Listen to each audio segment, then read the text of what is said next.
The value of a diamond varies directly as the square of its weight. तो ये wait है और उसकी वैल्यू है।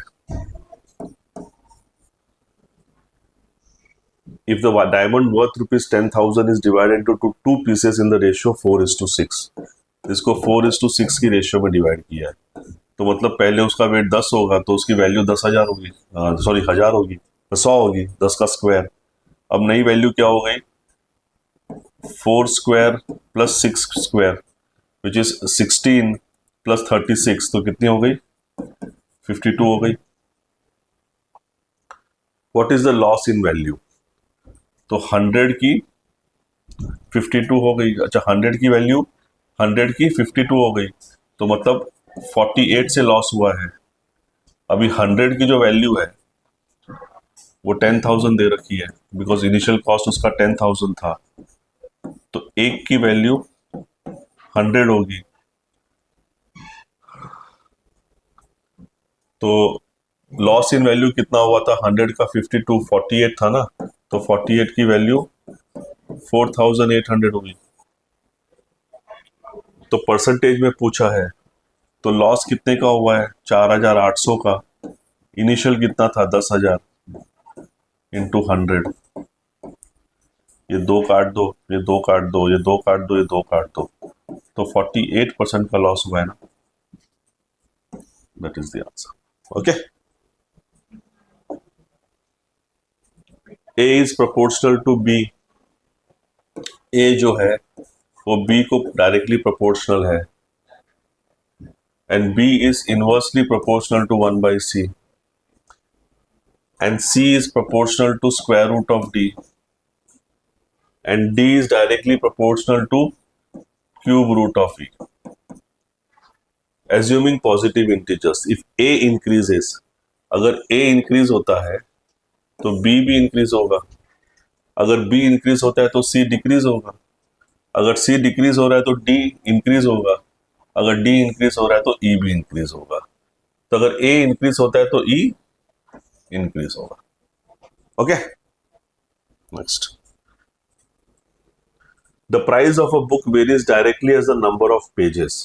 तो अगर मेरा जो प्राइस है P डायरेक्टली प्रोपोर्शनल है नंबर ऑफ पेजेस, तो मैं पेजेस n लिखता हूं, and inversely as the time period, inversely proportional है टाइम पीरियड के, time period that have elapsed since the date of purchase। Two books cost the same, तो मतलब मेरे को बोला गया है P1 is equals to P2। However, the number of the pages in the first book, which is N1, is triple of the second book, is 3N2. N1 is the pages in first book, N2 is the pages in the second book.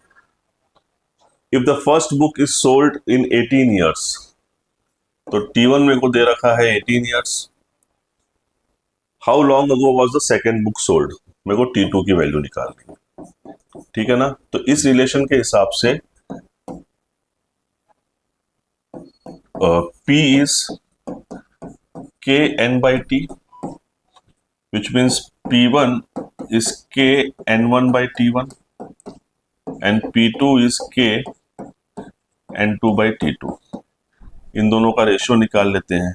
अब मुझे दिया हुआ है P1 equals to P2, मतलब KN1/T1 is KN2/T2। ये K और K cut गया, N1 is 3N2, तो 3N2 लिख देता हूं। T1 is 18 और ये N2 है और मेरे को T2 निकालना है। ये कट हो गया, ये 6 हो गया, तो इसका मतलब T2 की वैल्यू 6 है। So how long ago was the second book sold? It was sold 6 years ago. Okay. This also was pretty simple. So the last sum goes like, the weight of a circular disc varies as the square of the radius. तो अगर weight W है तो उसका जो weight है वो directly proportional है उस डिस्क का स्क्वायर ऑफ रेडियस से, when the thickness remains the same। और वही weight डायरेक्टली प्रोपोर्शनल है थिकनेस से जब रेडियस सेम होती है। विच मीन्स अगर दोनों को कंबाइन करें तो जो वेट है वो directly proportional square of this and T, ऐसे लिख सकता हूं। अब मेरे को लिखा है कि W1 जो वेट है वो ट्वाइस W2 है, तो W1 अपॉन W2 की जो वैल्यू है वो 2 दे रखी है। तो W1 क्या होगा, so I can write it as WS K times R square T। So W1 क्या हुआ, K R1 स्क्वायर T1, और W2 क्या हुआ, K R2 स्क्वायर T2, जिसकी वैल्यू 2 है। K से K कट गया, तो R1 square upon R2 square, अच्छा T1 इंटू T2 क्या दे रखा है, 9:8 का रेशियो दे रखा है, जो 2 के बराबर हो गया।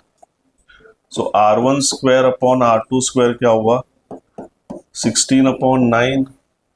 सो R1 अपॉन R2 क्या होगा, 4 अपॉन 3 का रेशियो होगा, वही अपने को सवाल में पूछा है। So there is nothing much in this sums, this are pretty simple.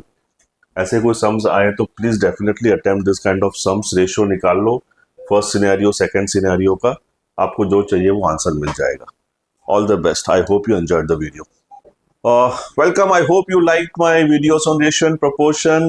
If you have any queries, I am always available on my WhatsApp channel. Please do not forget to subscribe me on YouTube and keep me motivated as always. Thank you so much.